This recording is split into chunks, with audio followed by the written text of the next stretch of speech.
Dostlar salam. Bugün biz C stendlərdən danışırıq.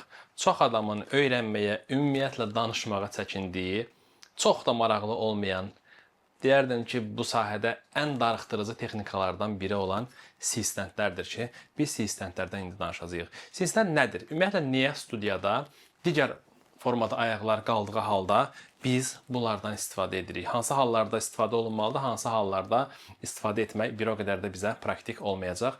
İndi onlardan danışırıq. C-stendlər digər dayaqlardan fərqlidir. Onların ayaq quruluşu elə formada tərtib olunmuşdur ki, onlar üst-üstə yığıla bilir, yəni başqa sözlə stack oluna bilir və studiyada az yer tutur.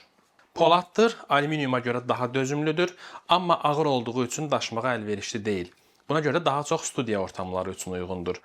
Dözümlü olduğuna görə də adətən durna qolu ilə birlikdə gəlir. Bu gördüyünüz qol durna qolu adlandırdığımız qoldur. Horizontal formada C-stendin üzərində bağlanır və biz avadanlıqlarımızı yuxarıdan aşağı formada yerləşdirə bilirik. C-stendin qurulması o qədər də çətin deyil.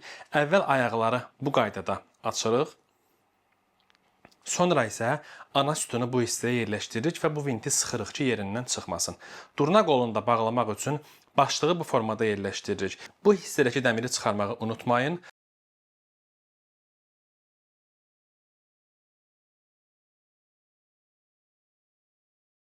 Lazımi vəziyyətdə durna qolunu taxırıq və sonra başlığı sıxırıq. Setupımız hazırdır. İndi isə gəlin C-stendin istifadəsi zamanı təhlükəsizlik qaydalarına baxaq. Nələrə diqqət etmək lazımdır? Birinci onlarla tanış olaq.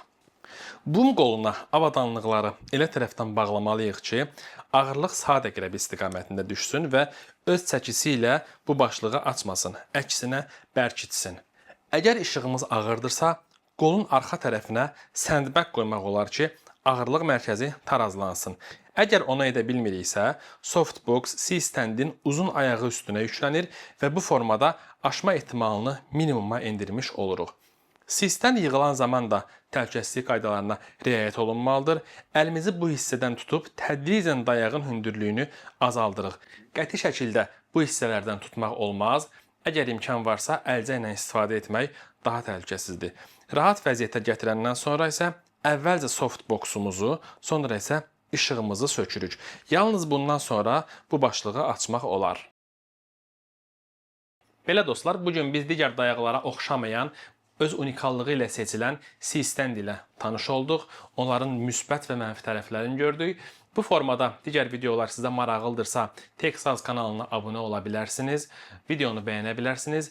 Aşağıda linklər qoyuruq biz. Həmin linklərdə digər texnikaların icmalları ilə tanış ola bilərsiniz. Sağ olun, növbəti videoda görüşərik.